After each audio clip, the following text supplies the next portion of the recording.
Hello നമസ്കാരം. Big boss ടോപ്പിക്കാണ്. ഈ ഈ വീക്കിലെ ആദ്യത്തെ ദിവസത്തിലെ മൺഡേ, അതായത് തിങ്കളാഴ്ച ദിവസത്തിലെ എപ്പിസോഡ് റിവ്യൂ, പിന്നെ ഇന്ന് ബിഗ് ബോസിൽ നടന്ന സംഭവ വികാസങ്ങളെക്കുറിച്ചൊക്കെ ഉള്ളൊരു റിവ്യൂ എന്ന് വേണമെങ്കിൽ പറയാം. കൂടുതൽ നമ്മൾ അതിനകത്ത് നടക്കുന്ന കാര്യങ്ങളെക്കുറിച്ച് ചർച്ച ചെയ്യാനെ കൊണ്ടാണ് ഉദ്ദേശിക്കുന്നത്. അപ്പോൾ തന്നെ ഇന്ന് ആദ്യമേ ഇന്നത്തെ എപ്പിസോഡ് കുറച്ചൊക്കെ ലൈവിലും കണ്ടിട്ടുണ്ടായിരുന്നു. മെയിൻ സംഭവങ്ങളായിട്ട് നമുക്ക് തോന്നിയ കാര്യങ്ങളെക്കുറിച്ച് പറയാം. ഇന്ന് തന്നെ അനീഷും ബിന്നിയും തമ്മിലുള്ള ഒരു വലിയ വഴക്കായിരുന്നു. അതെ, എപ്പിസോഡിൽ ആദ്യം കാണിച്ചത് ആടിയായിരുന്നു. രാവിലെ നമ്മൾ ലൈവിൽ കാണുന്നത്. എപ്പിസോഡിനകത്ത് ഒരു പരിധി വരെ കിച്ചൺ വന്ന് കയറിയിട്ടുള്ള ഒരു സംസാര വിഷയം ആകുന്നിടം തൊട്ടാണ്. പക്ഷേ ലൈവ് കാണുന്ന ഏതൊരാൾക്കും അറിയാം ആ വിഷയങ്ങൾ എങ്ങനെ തുടങ്ങി, അതിനകത്ത് ആരുടെ ഭാഗത്താണ് ന്യായം എന്നൊക്കെയുള്ള കാര്യം നമുക്ക് കൃത്യമായിട്ട് മനസ്സിലാവും. ബിന്നിയുടെ ഭാഗത്തൊരു ന്യായവും ഇല്ല. അവിടെ അനീഷിന്റെ ഭാഗത്താണ് നമുക്കുള്ള ന്യായം തോന്നുന്നത്. അദ്ദേഹം അവിടെ ക്ലിയർ കട്ടായിട്ട് ഓരോ പോയിന്റ്സ് ആണ് പറയുന്നത്. അതെ, അതായത് ഫുഡ് വേസ്റ്റ് ആക്കരുത്. കാരണം അവിടെ ഒരു കിച്ചൺ ടീമിനെ നിയമിച്ചേക്കുന്നതെന്ന് പറഞ്ഞാൽ കിച്ചൺ പ്രോപ്പറായി നോക്കുക എന്നാണ് ആ കിച്ചൺ ടീമിന്റെ ഡ്യൂട്ടി. അപ്പോൾ അവർ ആ കിച്ചൺ ടീമിന്റെ ഡ്യൂട്ടിയാണ് അവിടെയുള്ള പാത്രങ്ങളൊക്കെ നമ്മൾ ക്ലീൻ ചെയ്യുക, ബാക്കി വരുന്ന ഫുഡ് പ്രോപ്പറായിട്ട് ഫ്രിഡ്ജിൽ വെക്കുക, അല്ലെങ്കിൽ പിന്നീട് അത് ഉപയോഗിക്കുന്ന രീതിയിൽ അതാക്കുക എന്നുള്ളത്. പക്ഷെ അവർ അതൊന്നും ചെയ്തിട്ടില്ല. അത് അനീഷ് ചോദ്യം ചെയ്തപ്പോൾ അതിൽ ബിന്നി പറയുന്ന ന്യായങ്ങൾ വളരെ സിമ്പിളായിട്ടും ലോജിക്കില്ലാത്ത കാര്യം. പിന്നെ ഒരു പ്രശ്നം വന്നതുകൊണ്ട് അങ്ങ് പറഞ്ഞു നിൽക്കാനെ കൊണ്ട് ബിന്നി സത്യം പറഞ്ഞാൽ ആ വിഷയത്തിൽ കൂടുതലായിട്ട് സംസാരിക്കുമ്പോൾ ബിന്നിയെ കൂടുതൽ എക്സ്പോസ്ഡ് ആകുവാണ്. ബിന്നിക്ക് അറിയാം അത് ബിന്നിയുടെ ഭാഗത്ത് തെറ്റാണെന്ന് അറിയാം. പക്ഷെ അത് അവിടെ സംസാരിച്ച് എഗനിസ്റ്റ് ആയിട്ട്, അല്ലെങ്കിൽ അനീഷ് പറയുന്ന എഗനിസ്റ്റ് ആയിട്ട് ബിന്നിക്കാണ് സംസാരിച്ചേ പറ്റൂ. അതുകൊണ്ടാണ് ബിന്നി അങ്ങനെ പറയുന്നത്. അല്ലാതെ അതിൽ വലിയ ന്യായവും കാര്യങ്ങളൊന്നുമില്ല. ജിസയിൽ രാവിലെ അവിടെ വരുമ്പോൾ പറയുന്നുണ്ട് പുഴു കയറി ഈച്ച കയറി എന്നൊക്കെ ഫുഡിനകത്ത്. അതൊക്കെ ഭയങ്കര ഗുരുതരമായിട്ടുള്ളൊരു ആരോപണമൊക്കെയാണ്. ഫുഡിനകത്തല്ല, നമ്മുടെ ഈ അതായത് പാചകത്തേല് അവിടെ അതുപോലെ ഗ്യാസ് സ്റ്റോപ്പിലൊക്കെ അതിന്റെ ഗ്യാസിന്റെ ഒക്കെ മണ്ടയില് മുകളിലൊക്കെ ഉറുമ്പേ, അതുപോലെ വളരെയധികം മോശമായിട്ട് നമ്മളെ ലൈവിൽ എടുത്ത് കാണിക്കുന്നുണ്ടായിരുന്നു. അവിടെ ഓരോ പാത്രങ്ങളൊക്കെ എടുത്ത് ആ മേശപ്പുറത്ത് തന്നെ വെച്ചിരിക്കുന്നത് വരെ. അപ്പൊ അവര് പിന്നെ ഇവിടെ പറയുന്നുണ്ട്, ഞാൻ ഫ്രൈഡേ ആണ് ലാസ്റ്റ് കിച്ചണിൽ കയറിയതെന്ന്. ഫ്രൈഡേയില് അവര് കയറിയത്, അതിനുശേഷം കഴിഞ്ഞ ദിവസം കയറിയിട്ടില്ല. കയറിയോ ഇല്ലയോ എന്നുള്ളതല്ല, ഈ വീക്ക് മൊത്തം ഒരു കിച്ചൺ ടീമിനെ നിയമിച്ചിട്ടുണ്ടെങ്കിൽ അതിന്റെ കാര്യങ്ങൾ പ്രത്യേകിച്ച് ബിന്നി ആ കിച്ചൺ ടീമിലെ ക്യാപ്റ്റൻ ആയിരുന്നു. ബിന്നി അവിടുത്തെ കാര്യങ്ങൾ ഇടയ്ക്കിടയ്ക്ക് കയറി അന്വേഷിക്കേണ്ടത് ചുമതലയുണ്ടല്ലോ. ഇനി ഞാൻ ഫ്രൈഡേ കൊണ്ട് ഞാൻ എൻ്റെ ഡ്യൂട്ടി കഴിഞ്ഞു, അല്ലെ ഇനി ഇല്ല എന്നൊന്നും അല്ല. അത് അങ്ങനല്ല, അത് വളരെ ഓരോ ന്യായങ്ങൾ കേൾക്കണം. അനീഷ് ചോദിക്കുന്നുണ്ട് ലക്ഷ്മിയുടെ അടുത്ത്, എന്തുകൊണ്ട് ക്യാപ്റ്റൻ വെച്ചിട്ടില്ലെങ്കിൽ ഈ ഫുഡൊക്കെ നിങ്ങൾക്ക് വേസ്റ്റ് ചെയ്യാതിരുന്നൂടെ എന്ന് ചോദിക്കുമ്പോൾ ലക്ഷ്മി പറയുന്ന ഒരു ഉത്തരമാണ് ക്യാപ്റ്റൻ പറഞ്ഞില്ല. എന്തുകൊണ്ട് ക്യാപ്റ്റൻ പറഞ്ഞില്ല? ക്യാപ്റ്റൻ പറയാഞ്ഞത് കൊണ്ട് ഞങ്ങളത് സത്യം പറഞ്ഞാൽ അവിടെ ഉള്ളവരാരും അത് അവരുടെ ഒരു വീടായിട്ട് അവരൊരിക്കലും കാണുന്നില്ല. നമ്മളിപ്പോൾ ഒരു വീട്ടില് നമ്മുടെ വീട് ആണെങ്കിൽ നമ്മൾ ചെയ്യില്ലേ, അതുപോലെ ഇപ്പൊ അവിടെ എന്താ അങ്ങനെ ശരി, അവിടെ ബിഗ് ബോസ് ഹൗസ് ആണ്. അപ്പൊ അവർക്ക് ജോലി തിരിച്ചു കൊടുത്തിട്ടുണ്ടെങ്കിൽ ആ തിരിച്ചു കൊടുത്ത ജോലി ഓരോരുത്തരും അവർ പ്രോപ്പറായിട്ട് ചെയ്യുക എന്നുള്ളത്. അങ്ങനെ പോലും അവർ ചെയ്യുന്നില്ല. അത് ഞങ്ങൾ താമസിക്കുന്ന ഒരു സ്ഥലമാണെന്ന് പോലും അവരോട് ഇതാക്കുന്നില്ല. ഈ സീസണിലെ കണ്ടസ്റ്റന്റുകളുടെ ഒരു മെയിൻ പ്രത്യേകതയാണത്. കാരണം ഒറ്റ ഒരു ടീമുള്ളത് പ്രോപ്പറായിട്ട് ഡിവൈഡ് ചെയ്ത് അത്രയും പേരെ ഒരു ടീമായിട്ട് തിരിക്കുമ്പോൾ ഞാൻ ഇതുവരെ കണ്ടിട്ടില്ല ഒരു ടീമും അത് ഇത്ര 100% കൊടുത്ത് ചെയ്യുന്നതായിട്ട് ഒരു ടീമിനെ ഇതുവരെയും കാണാനെ കൊണ്ട് നമുക്ക് സാധിച്ചിട്ടില്ല. ഇന്നലത്തെ എവിക്ഷന്റെ ഒരു ബുദ്ധിമുട്ടിലാണ് ഇങ്ങനെ ഇരിക്കുന്നത്, മൂഡ് ഓഫ് ആയിട്ടിരിക്കുന്നത്. ജിഷിന്റെ എവിക്ഷന് വളരെ അൺഫെയർ ആയിപ്പോയെന്നാണ് പറയുന്നത്. അങ്ങനെ തോന്നുന്നുണ്ട്. ശരിയാണ്, ജിഷിന് വോട്ട് കുറവായിരുന്നു. വോട്ട് കുറവിൻ്റെ അടിസ്ഥാനത്തിലാണല്ലോ നമ്മുടെ അൺഒഫീഷ്യൽ മറ്റേ പോളുകളിലെല്ലാം, അതായത് നമ്മുടെ സോഷ്യൽ മീഡിയ പോളുകളിലെല്ലാം അവസാനം ജിഷിനും അബിയും കൂടെ ആയിരുന്നു വന്നത്. പക്ഷേ ജിഷിൻ്റെ എവിക്ഷനിൽ നമുക്ക് ഒരു അൺഫെയർ എന്ന് നമുക്ക് തോന്നുന്നത്, അവിടെ മറ്റുള്ളവർ നിൽക്കുമ്പോൾ, അതായത് ഇപ്പം ലക്ഷ്മി, സാബുമാൻ, പിന്നെ സാബുമാനൊക്കെ ഇപ്പം വെറുതെ ഒന്നും നൂറ കളിക്കുക, ഒന്നും നൂറയൊക്കെ കളിക്കുന്നില്ല. ഇപ്പം നൂറ ഇടയ്ക്കൊന്ന് കത്തി വന്ന ഒരു ആ റെന റെന ഫാത്തിമ. ഫാത്തിമയായിട്ട് കോർത്തപ്പോഴാണ്, അല്ലെങ്കിൽ റെന ഫാത്തിമയായിട്ട് ഫൈറ്റ് ആയപ്പോഴാണ് നമ്മുടെ നൂറ അവിടെ കത്തിക്കേറി വന്നത്. അവരവിടെ ആ ഒരു പ്രശ്നം സോൾവ് ആയതോടുകൂടി റെന ആ കത്തിയതൊക്കെ അങ്ങ് അതെ, മങ്ങിപ്പോയി. അങ്ങനത്തെ ഒരു കുറച്ച് കണ്ടസ്റ്റന്റുകൾ നിലവിൽ ആ ഹൗസിൽ നിൽക്കുമ്പോൾ ജിഷിൻ ഇറങ്ങിയതിനോട് നമുക്ക് ഒരു യോജിപ്പില്ല. അതൊരു തികച്ചും ഒരു അൺഫെയർ അവിടെ കാര്യം ഹൗസ് തന്നെ. മേറ്റ്സ് തന്നെ പറയുന്നുണ്ട് ജിഷിൻ പോയത് വളരെ അൺഫെയർ ആയി പോയി എന്ന് അവർക്ക് തോന്നുന്നുണ്ട്. കാരണം അത് അവിശ്രീയുടെ കാര്യത്തിലാണ് പറയുന്നത്, അക്ബർക്ക് അല്ല, ഇന്ന് അനു പറയുന്നുണ്ട്, ഇന്നത്തെ എപ്പിസോഡിൽ അനു പറയുന്നുണ്ട്, ഇന്നത്തെ എപ്പിസോഡിൽ അനു പറയുന്നുണ്ട്.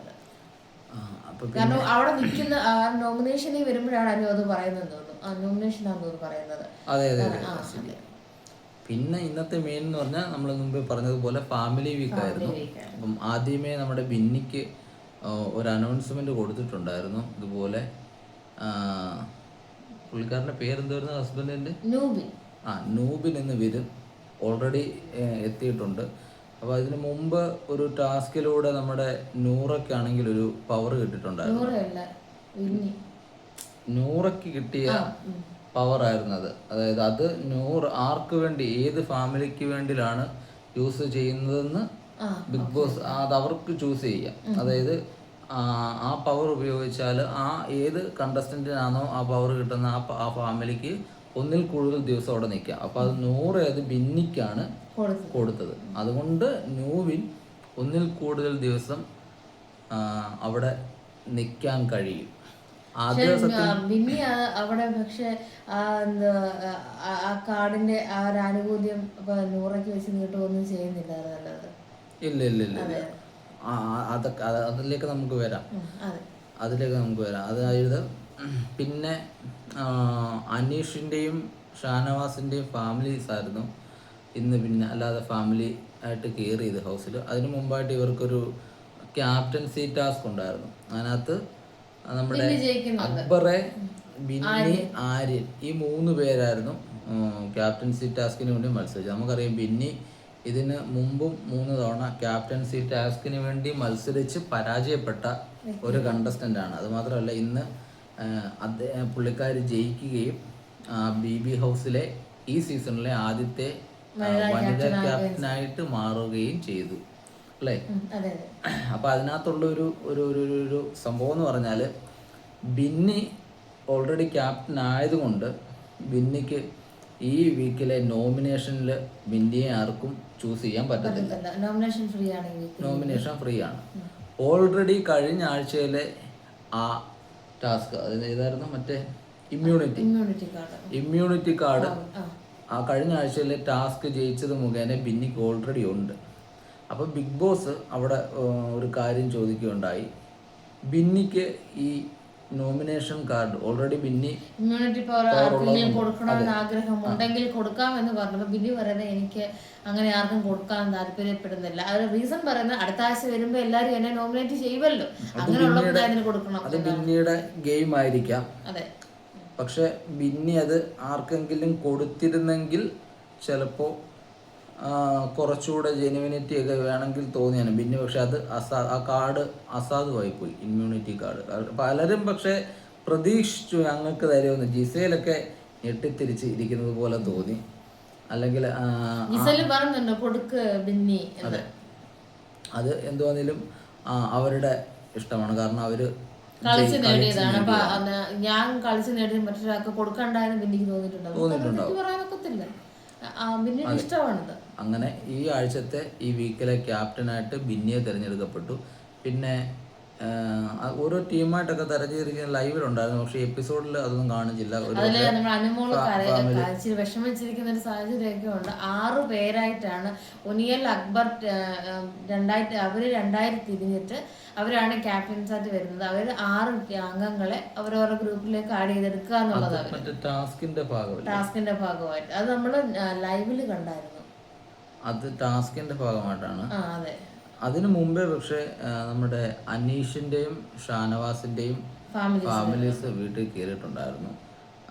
അത് സത്യം പറഞ്ഞാൽ ഇത്തവണത്തെ ഈ ഫാമിലി വീക്കിനകത്ത് ബിഗ് ബോസ് 7ന്റെ പണി എന്നൊക്കെ പറഞ്ഞാണ് കൊടുത്തിരിക്കുന്നത്. പക്ഷെ അതൊരു വളരെ മോശമായിട്ടുള്ള ഒരു രീതിയിൽ പോയി. നമ്മളെ വ്യക്തികളെ ചൂഷണം ചെയ്യുന്ന പോലാണ് നമുക്ക് ഫീൽ ചെയ്തിരിക്കുന്നത്. അത് കാരണം ഓൾറെഡി അവരുടെ ഫാമിലി വീട്ടിൽ വരുമെന്ന് അവർക്ക് അനൗൺസ്മെന്റ് കൊടുത്തു. എന്നിട്ട് അവർക്കൊരു ടാസ്ക് കൊടുത്തിട്ട് ഈ ടാസ്ക് നിങ്ങൾ കംപ്ലീറ്റ് ചെയ്തതിന് ശേഷമേ ഫാമിലിയെ കാണാൻ പറ്റത്തുള്ളൂ, ഇല്ലെങ്കിൽ അവർ തിരിച്ചു പോകും എന്നൊക്കെ രീതിയിൽ അനൗൺസ് ചെയ്തിട്ട് അത് കൊടുത്ത ടാസ്ക് അന്യായ ഭയങ്കര കടുപ്പമുള്ള ഒരു ടാസ്ക് ആയിരുന്നു. അത് ഒരെണ്ണം അല്ല, 2 എണ്ണം പൂർത്തിയാക്കിയാലേ നമുക്ക് അതിൽ നിന്ന് പുറത്തു വരാൻ പറ്റും എന്നൊക്കെ പറയും. അവരുടെ ഒരു പ്രഷർ കുക്കറിൽ ഇരിക്കുന്ന പോലെയാണ് അവരുടെ മനസ്സമായിരിക്കുന്നത്. അവർക്ക് എപ്പോഴും ഒരിക്കലും അവർക്ക് കോൺസെൻട്രേറ്റ് ചെയ്യാനൊക്കത്തില്ല. ഷാനവാസും അനീഷും ആ ടാസ്ക് മാക്സിമം നല്ല രീതിയിൽ ചെയ്യാൻ നോക്കി. പക്ഷെ ഷാനവാസ് കുറച്ചുകൂടെ ഫാസ്റ്റായിട്ട് ടാസ്ക് കംപ്ലീറ്റ് ചെയ്യുകയുണ്ടായി.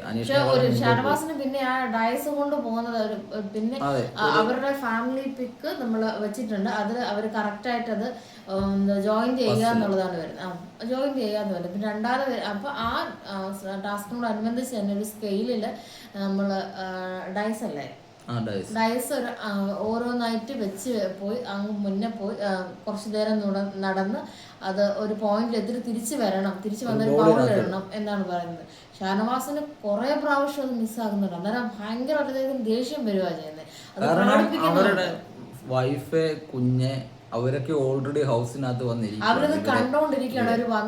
അവരുമായിട്ട് സ്പെൻഡ് ചെയ്യുന്ന ടൈമാണ് അവർ ഈ ടാസ്ക് കളിച്ച് പോകുന്നത്. സത്യം പറഞ്ഞ ഈ ഇതുപോലത്തെ ടാസ്ക് ഒക്കെ എന്തുകൊണ്ട് അവർക്കല്ലാതെ ആക്ടിവിറ്റീസ് ടാസ്കിനകത്ത് കൊടുത്തുകൂടാ? കഴിഞ്ഞ ആഴ്ച ഇപ്പം ഒരു ഉദാഹരണം പറയുകയാണെങ്കിൽ എന്തെങ്കിലും ടാസ്ക് കൊടുക്കുക. കാരണം അവരും ഭയങ്കര വീക്കായിട്ട് നിൽക്കുക, കുടുംബത്തെ കാണണം എന്നുള്ള ആഗ്രഹത്തിൽ നിൽക്കുന്ന.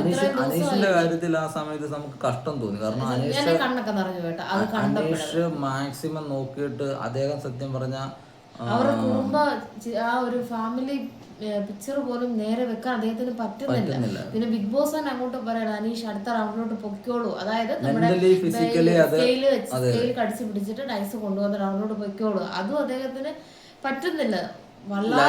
ലൈവ് നമ്മൾ കാണുമായിരുന്നു. ഇന്ന് എപ്പിസോഡിൽ അങ്ങനല്ല, ഞാൻ അത് ലൈവ് കണ്ടായിരുന്നു. ഏകദേശം 1/4 മണിക്കൂറോളം ഈ ടാസ്കിന്റെ പുറകെ പോയി അനീഷിൻ്റെതാണെന്ന് പറഞ്ഞാൽ. പിന്നെ അനീഷിന്റെ അമ്മയും അനിയനും കൂടെ ആയിരുന്നു അനീഷിന്റെ വീട്ടിൽ നിന്ന് വന്നത്. അവര് പിന്നെ നമ്മുടെ ആക്ടിവിറ്റി ഏരിയയിലേക്ക് പോയിട്ട് അനീഷിനെ എന്താ സംഭവിച്ചാല് അനീഷ് ഈ ഡൈസ് വെക്കുന്ന അദ്ദേഹത്തിന്റെ കയ്യിൽ നിന്ന് പൊക്കിക്കൊണ്ടിരിക്കുകയാണ്. ആ ഒരു ചിത്രം പോലും അത് പറയാൻ പറ്റുമെന്ന് അറിയത്തില്ല. അദ്ദേഹത്തിന്റെ കല്യാണത്തോടനുബന്ധിച്ചുള്ള എന്തോ പറയുന്നത് നമുക്ക് തോന്നുന്നത്, ആ കാണുമ്പോൾ അങ്ങനെ തോന്നുന്നു. പക്ഷെ അത് തന്നെ ഒരു മനുഷ്യനെ ടോർച്ചർ ചെയ്യുന്ന പോലെ നമുക്ക് തോന്നും. മെന്റലി ഭയങ്കരമായിട്ട് അദ്ദേഹത്തിന് നമ്മൾ മുതലാക്കുന്ന പോലെ നമുക്ക് തോന്നിപ്പോ. ആ ഒരു വ്യക്തിയെ തളർത്താൻ അനീഷ് നമുക്ക് അവിടെ നിൽക്കുന്ന അനീഷിനെ കാണുമ്പോൾ നമുക്ക് പാപം തരും. അദ്ദേഹം കഷ്ടം തോന്നും. അദ്ദേഹത്തിന് വിറക്കുകയാണ് ആ സ്കെയിലും കൊണ്ടൊക്കെ പോകുമ്പോൾ. അത് കഴിഞ്ഞിട്ട് അദ്ദേഹം അവിടെ കുഴഞ്ഞു വീടുന്ന പോലെ നമുക്ക് തോന്നുന്നത്. അവിടെ ഇരുന്നു പോയി. ആ ടാസ്ക് ചെയ്തതിന് ശേഷം അദ്ദേഹം അവിടെ ഇരുന്നു പോയി. പിന്നെ അവരുടെ ഫാമിലി വന്നാണ് അവിടുന്ന് അനിയൻ വലിച്ചു പൊക്കിയാണ് എടുക്കുന്നത്. ആ ഒരു കരഞ്ഞുകൊണ്ടിരിക്കുന്ന അദ്ദേഹത്തെ അതിനുശേഷം ഫാമിലികള് ഇവരുമായിട്ട് സംസാരിക്കുന്നുണ്ട്. ഹൗസ് മേറ്റ്സ് എല്ലാവരും വളരെയധികം ഫണ്ണായിരുന്നു. നെവിൻ്റെ റോള് ഈ ഒരു കാര്യത്തിൽ എടുത്ത് പറയണം. കാരണം നെവിന് വളരെയധികം എൻ്റർടൈൻമെൻറ്റ് ഇപ്പോഴാകുന്നുണ്ട് കേട്ടോ. നമ്മൾ കഴിഞ്ഞ ആഴ്ചയിൽ നെവിൻ ഒന്ന് മങ്ങിപ്പോയതുപോലെ നമുക്ക് തോന്നിയായിരുന്നല്ലോ മറ്റേ ഷാനവാസ് നെവിൻ വിഷയത്തിൽ. പക്ഷെ ഈ ആഴ്ചയോടെ നെവിൻ വീണ്ടും ആ ഒരു എൻ്റർടൈനർ എന്ന നിലയിൽ മുമ്പോട്ട് പോകുന്നുണ്ട്. അത് കാണുമ്പോൾ നമുക്കൊരു സന്തോഷം തോന്നുന്നുണ്ട്. കാരണം അങ്ങനെ ഒരാൾ ആ ഹൗസിൽ ആവശ്യമാണ്. അങ്ങനെ ഫാമിലി അടിയും ബഹളവും അങ്ങനെയുള്ളവർ മാത്രം പോരാ. നെവിന്റെ ഒരു കുറവ് കഴിഞ്ഞ ആഴ്ച ഫീൽ ചെയ്ത്, കഴിഞ്ഞ ദിവസങ്ങളിൽ ഫീൽ ചെയ്തെങ്കിൽ അദ്ദേഹം ഇപ്പൊ അത് കറക്റ്റായിട്ട് നികത്തി കയറി വരുന്നുണ്ട്. അതെ. പിന്നെ ഉള്ള മെയിൻ ഒരു രണ്ടാമതൊരു ടാസ്ക് കൊടുത്തിട്ടുണ്ടായിരുന്നു. അനീഷിൻ്റെയും ഷാനവാസിൻ്റെയും ഫാമിലി അങ്ങനെ അവരെല്ലാവരുമായിട്ട് സംസാരിച്ച് മിങ്കിളായി അവർ പോയി. അവർ പോകുന്ന സമയമായപ്പോഴത്തേക്ക് അവർ പോയി. അനീഷും ഹാപ്പി, ഷാനവാസും ഹാപ്പി, ഹൗസ് മേറ്റ്സും ഹാപ്പി, അവർ ഫാമിലിയും ഹാപ്പി. അതിനുശേഷം അവർക്കൊരു ടാസ്ക് കൊടുത്തിട്ടുണ്ടായിരുന്നു, മറ്റേ മാരുതി ഇതിൻ്റെ. ആ ടാസ്കിൽ 2 ഗ്രൂപ്പായിട്ട് തിരിച്ച് ഒനീലിൻ്റെയും അക്ബറിൻ്റെയും നേതൃത്വത്തിൽ 2 ഗ്രൂപ്പായിട്ട് തിരിച്ച് 2 ടാസ്ക് കൊടുത്തു. അതിനകത്ത് അനീഷ്, എനിക്ക് തോന്നുന്നു അനീഷിനെ ആ ഗ്രൂപ്പിലേക്ക് ചേർക്കുമ്പോൾ അത് ഒനീലിൻ്റെ ഗ്രൂപ്പിലേക്കാണ് ചേർക്കുന്നത്. ആ ടാസ്ക് ഒരു ഇച്ചിരി ടഫായിരുന്നു. കാരണം കുറച്ച് പൂട്ടൊക്കെ തുറന്ന് ഈ മാരുതിയുടെ വണ്ടിക്കകത്തെ ലാസ്റ്റ് ഇത് പൊക്കിയിട്ട് ഡോറ് തുറന്ന് എത്തണം.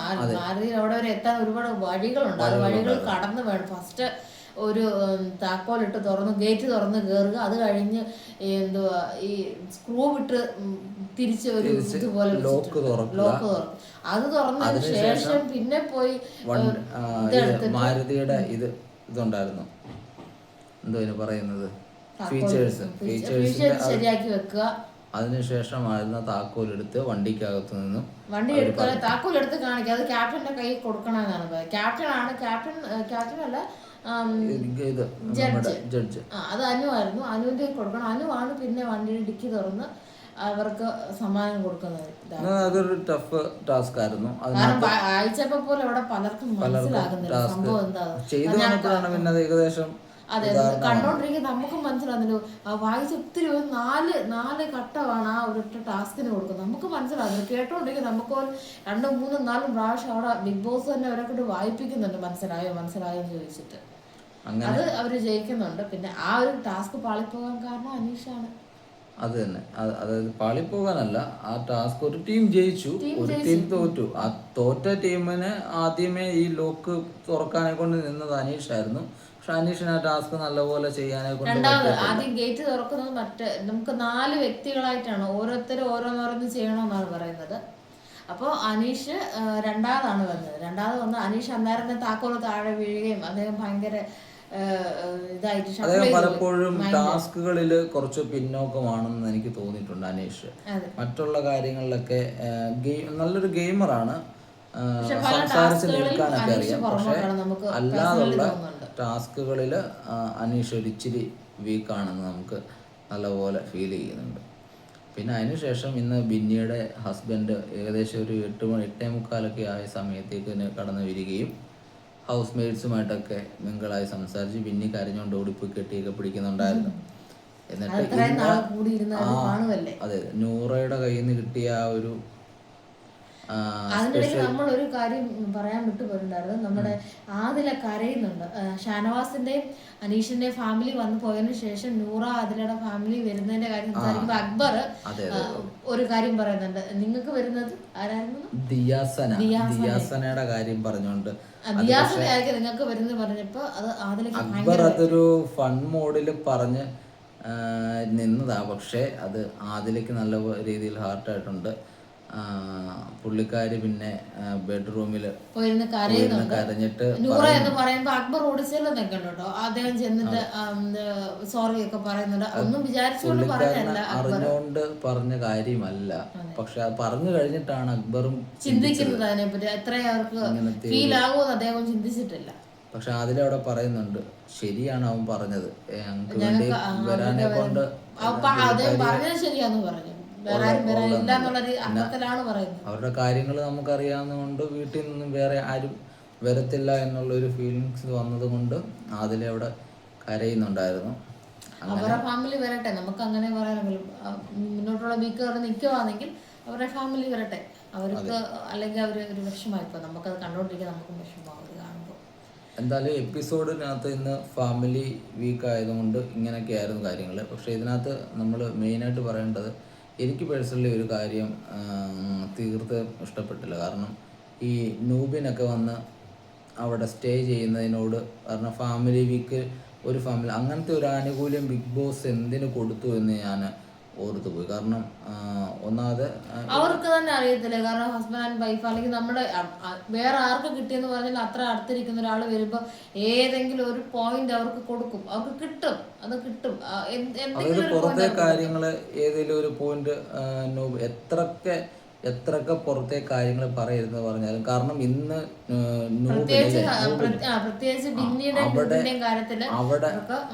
അവിടെ സ്റ്റേ ആണ്. അത് അവർ അതെ, എത്ര ദിവസമാണെന്ന് പറഞ്ഞില്ല, ഇന്ന് അവിടെ സ്റ്റേ ആണ്.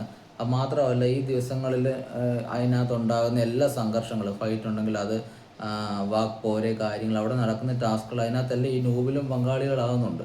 അപ്പം അവിടെ നിൽക്കുന്ന കണ്ടസ്റ്റൻറ്റുകൾക്കും അതൊരു ബുദ്ധിമുട്ട് പോലെ ആകരുത്. കാരണം അത് മാത്രമല്ല, അത് ഒരാൾക്ക് മാത്രം കൊടുക്കുന്ന ഒരു ആനുകൂല്യം പോലെ അങ്ങനെ ആർക്കും കൊടുക്കരുത്. കാരണം അവരെത്രത്തോളം ഇത് ഈ ഒരു ഡിമാൻഡ് ടാസ്ക് വെച്ചിട്ടല്ലേ മാത്രം വളരെ ബോറായി ടാസ്ക് അല്ല.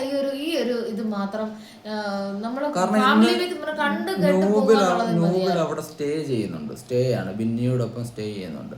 അപ്പോൾ ഈ എത്രയാണെന്ന് പറഞ്ഞാലും രാത്രിയിലൊക്കെ കിടക്കുമ്പോൾ എനിക്ക് തോന്നുന്നു വെളിയിലത്തെ ഏതെങ്കിലുമൊക്കെ ഒരു കാര്യം വെളിയിലത്തെ കാര്യങ്ങൾ പറയാനെ കൊണ്ടുള്ള കാരണം അവർ ഓൾറെഡി ഒരു കപ്പിൾസ് ആണ്. അപ്പം അവരെ എപ്പോഴും ഫോക്കസ് ചെയ്തിരിക്കാനും അവർ വെളിയിലത്തെ കാര്യങ്ങൾ പറയുന്നുണ്ടോ എന്നൊക്കെ പറയാനെ കണ്ടൊക്കെ ഒരു ചെറിയ ഒരു പരിമിതികളുണ്ട് ബിഗ് ബോസിന്. അപ്പം ഈ ഒരു പ്രത്യേകിച്ച് നമുക്ക് ചെറിയ എന്തെങ്കിലും ഒരു ചെറിയ ആക്ഷൻസ് മതിയാവും. അല്ലെങ്കിൽ ഒരു വ്യക്തിയെ നമുക്ക് ആരെങ്കിലും കാണുമ്പോഴോ അല്ലെങ്കിൽ നമ്മുടെ ഒരു കാരണം നമുക്ക് അവരെ നല്ല പോലെ അറിയാം. അപ്പൊ അവരുടെ ഓരോ കാര്യങ്ങളും അല്ലെങ്കിൽ അവർ കാണിക്കുന്ന ഓരോ ആക്ഷൻസും അല്ലെങ്കിൽ എന്തെങ്കിലും കാര്യം നമുക്ക് പെട്ടെന്ന് കണക്ട് ആകും. മറ്റൊരാൾക്ക് കാണുമ്പോൾ അത് മനസ്സിലായില്ലേ അവർക്ക് കണക്ട്. പിന്നെ ഈ ആഴ്ചയില് ഈ വീക്കില് ഫസ്റ്റ് ഇന്ന് ആദ്യത്തെ ദിവസം അനീഷുമായിട്ട് വഴക്കുണ്ടാക്കി തുടങ്ങിയിട്ടുണ്ട്. ഇന്നത്തെ ബിന്നിയുടെ നോമിനേഷൻ ഉണ്ടായിരുന്നു. നോമിനേഷനിലൊക്കെ ഭയങ്കര വൻ കോമഡികളായിരുന്നു. ബിന്നിയുടെ നോമിനേഷനകത്ത് ഇന്നത്തെ വഴക്കിനെ തുടർന്നാണെന്ന് തോന്നുന്നു അനീഷിൻ്റെ പേരാണ് ബിന്നി പറഞ്ഞിരിക്കുന്നത്. പക്ഷെ അനീഷ് ഈ വീക്കിൽ നോമിനേഷനിലേക്ക് വന്നിട്ടില്ല. ബിന്നി മാത്രമാണ് അനീഷിനെ നോമിനേഷൻ ചെയ്തത്. ബിന്നി, അവരൊഴിച്ച് ബാക്കി എല്ലാവരും നോമിനേഷന് വന്നിട്ടുണ്ട്. 5 വോട്ടാണ് ലക്ഷ്മിക്ക് കിട്ടിയത്. ലക്ഷ്മി അടുത്ത ഈ വീക്കിലും നോമിനേഷനിലുണ്ട്. നിൽക്കുമോ ഇല്ലയോ എന്ന് നമുക്ക് കണ്ടറിയാം. അതുപോലെ ആദില, നൂറ ഈ 2 പിള്ളേരും ഈ ആഴ്ചത്തെ നോമിനേഷന് വന്നിട്ടുണ്ട്. അപ്പോൾ അവരുടെ വോട്ടിങ് എങ്ങനായിരിക്കും അത് പലപ്പോഴും അവർക്ക് വോട്ട് വരുമ്പോൾ ഒന്നെങ്കിൽ അതിലായിരിക്കും സേഫ് ആകുന്നത് അല്ലെങ്കിൽ നൂറായിരിക്കും സേഫ് ആകുന്നത്. കാരണം അവരുടെ വോട്ട് സ്പ്ലിറ്റ് ആകാതെ നോമിനേഷനിൽ അവര് ഒന്നിച്ച് എനിക്ക് ഇതിനു മുമ്പ് വന്നിട്ടുണ്ടോ എന്ന് എനിക്ക് അറിയത്തില്ല. വന്നിട്ടുണ്ട്, പക്ഷെ അന്നൊക്കെ നമുക്ക് ഇത്രയും കുറച്ചൊരു സപ്പോർട്ട് ഉണ്ടായിരുന്നു അവർക്ക്. അവർ കുറച്ചുകൂടെ പോസിറ്റീവ് ആയിരുന്നു പുറത്ത്. ഇപ്പൊ കുറച്ച് ഒന്ന് നെഗറ്റീവായിട്ടിരിക്കുന്ന സാഹചര്യമാണ്. ഇപ്പൊ നമുക്ക് കറക്റ്റ് അറിയാം ഈ വരുന്ന വീക്കിൽ അറിയാം അവർക്ക് 2 പേരും നോമിനേഷനിൽ വരുമ്പോൾ ജനങ്ങളുടെ മനസ്സ് എന്താണ്, പൾസ് എന്താണ് നമുക്ക് ഇപ്പൊ അറിയാം. കാര്യം നമുക്ക് ഈ ആഴ്ച അറിയാൻ. പിന്നെ വൈൻഡപ്പ് ചെയ്യുന്നതിന് മുമ്പ് ആര്യനുമായിട്ട് ചെറുതായിട്ട് ഇന്നലത്തെ എപ്പിസോഡ് ബേസിൽ അവളൊന്ന് ഇതാക്കി വെക്കുന്നുണ്ട്. അവൾ പഴയ പ്രശ്നത്തിൽ ചെറുതായിട്ടൊന്ന് ഇതായി വരുന്നുണ്ട്. അനുമോടെ പഴയ ജിസേൽ ആര്യൻ ആ വിഷയം ഇപ്പൊ വീണ്ടും ഹൗസിലേക്ക് എടുത്തിട്ടിരിക്കുകയാണ്. ഇന്നലത്തെ എപ്പിസോഡിലുണ്ടായിരുന്നു. പക്ഷെ അത് ഇപ്പം അനുമോള് മറ്റുള്ളവരും അതിനെക്കുറിച്ച് സപ്പോർട്ട് ഈ ജിസേൽ ആര്യൻ വിഷയത്തിൽ മറ്റുള്ളവർക്ക് ഒരു സംശയമുണ്ടെന്നുള്ള ഒരു രീതി അനുമോക്ക് തോന്നിയത് കൊണ്ട് അനുമോൾ വീണ്ടും ആ ഒരു വിഷയത്തെ കണ്ടന്റ് ആക്കി എടുക്കാനാണ് ഇപ്പൊ പോകുന്നത്. അതിനുള്ള ഓരോ തീപ്പൊരി അനുവിട്ട് കൊടുക്കുന്നുണ്ട്. ആര്യന്റെ ഇടയ്ക്കും ജിസേലിന്റെ ഇടയ്ക്കും അവർക്ക് തമ്മിൽ അത് തന്നെ ഓരോന്നായിട്ട് ഇട്ട് കൊടുക്കുന്നുണ്ട്. എന്തുവാന്നേലും നമുക്ക് ഈ വരുന്ന ദിവസങ്ങളിലെ ഗെയിമും കാര്യങ്ങളും ഒക്കെ എങ്ങനെയാണെന്ന് ഇൻട്രസ്റ്റിംഗ് ആയിരിക്കും. പിന്നെ വേറൊരു കാര്യം, കൂടുതലായിട്ട് അങ്ങ് വലിയ ഒരു ഫൈറ്റും ഒക്കെ ഉണ്ടാകാനൊക്കെ ചാൻസ് കുറവാണ്. കാരണം ഫാമിലി വീക്ക് ആണല്ലോ. കാരണം അവരും ഇതൊക്കെ പുറത്തുനിന്ന് കണ്ടിട്ട് വരുമ്പം ഈ ഫാമിലി വീക്ക് കഴിയുമ്പോൾ ഗെയിം ഒന്നുകൂടെ ചേഞ്ച് ആകും. കാരണം നമ്മൾ ഈ ഒരാഴ്ച വരുമ്പോൾ എല്ലാവർക്കും മാത്രമല്ല ഫാമിലി വീക്ക് വരുമ്പം ഏകദേശമൊക്കെ പുറത്തേക്ക് എന്തെങ്കിലുമൊക്കെ ഒരു ഹിന്റൊക്കെ പലർക്കും കിട്ടാനെ കൊണ്ടൊക്കെ ഉള്ള ഒരു ചാൻസ് ഉണ്ട്. നേരത്തെ പകുതി കഴിഞ്ഞപ്പോഴത്തേക്ക് ഫാമിലി വീക്ക് എത്തി. ഇത്രയൊക്കെ ആയിരുന്നു നോമിനേഷനിലൊക്കെ വന്നത്. അങ്ങ് നമ്മൾ പറഞ്ഞല്ലോ, അക്ബറും ഒഴിച്ച് ബാക്കി എല്ലാവരും ഉണ്ട്. അക്ബർ, അനീഷ്, പിന്നെ ക്യാപ്റ്റനായ ബിന്നിയും ഒഴിച്ച് ബാക്കി എല്ലാവരും നോമിനേഷനിൽ വന്നിട്ടുണ്ട്. അപ്പോൾ ഗെയിമുകൾ ചൂട് പിടിക്കട്ടെ. അവിടെ ദിനങ്ങൾ കഴിയുന്തോറും ആൾക്കാരുടെ എണ്ണം കുറയും. നമുക്ക് ടാസ്കുകൾ കൂടും, പ്രഷർ കൂടും. ഇനി അവരുടെ നല്ല നല്ല ഗെയിമുകൾ നമുക്ക് കാണണം. ഈ ആഴ്ച മിക്കവാറും ഒരു അനീഷ് ബിന്നി വാക്പോരുകൾക്ക് മൂർച്ച കൂടാൻ ചാൻസ് ഉണ്ട്. അതുപോലെ പ്രശ്നങ്ങൾ വരും. എന്താണേലും നമുക്ക് അത് വെയിറ്റ് ചെയ്യാം. ഇപ്പം ഇന്ന് ഞങ്ങൾ വൈൻഡപ്പ് ചെയ്യുകയാണ്. നാളത്തെ അപ്ഡേറ്റ്സുമായിട്ട് ഞങ്ങൾ വരാം. ഞങ്ങളുടെ വീഡിയോ നിങ്ങൾക്ക് ഇഷ്ടപ്പെട്ടെങ്കിൽ കമൻറ്റ് ചെയ്ത് ഞങ്ങളെ അറിയിക്കണം. ഞങ്ങളുടെ ഈ കൊച്ചു ചാനലിനെ സപ്പോർട്ട് ചെയ്യണം. ലൈക്ക് ചെയ്യുക, ഷെയർ ചെയ്യുക, സബ്സ്ക്രൈബ് ചെയ്യുക. അതെ പ്രചോദനം. ഞങ്ങൾ ഒരു തുടക്കക്കാരാണ്. ഞങ്ങൾക്കറിയാം ഞങ്ങളുടെ വീഡിയോസിനൊക്കെ എത്രത്തോളം ഒരു ഇതുണ്ടെന്നുള്ള കാര്യം. പോരായ്മകളുണ്ട്, പരിമിതികളുണ്ട്, പോരായ്മകളുണ്ട്. നിങ്ങൾ നമ്മളെ കമന്റ്സിലൂടെ അറിയിച്ചാൽ അത്രയും നല്ലത്. നമുക്ക് മുന്നോട്ട് പോകാനെ കൊണ്ട് നമുക്കത് ഉപകാരമായിരിക്കും. മുഖപക്ഷം നോക്കാതാണ് നമ്മൾ ഇതുവരെ ബിഗ് ബോസ് റിവ്യൂസും അതിൻ്റെ അപ്ഡേറ്റ്സും കാര്യങ്ങളും ഒക്കെ ഓരോ കണ്ടസ്റ്റൻ്റെയും നമുക്ക് PR അല്ലെങ്കിൽ ആരെയും നമ്മൾ ഫേവറിസം കാണിച്ച് ഒരു കാര്യങ്ങൾ പറയത്തില്ല. നിങ്ങളുടെ സപ്പോർട്ട് കൂടെ ഉണ്ടാകണം. വീണ്ടും നാളത്തെ എപ്പിസോഡിൽ റിവ്യൂമായിട്ട് നമുക്ക് കാണാം. Good night.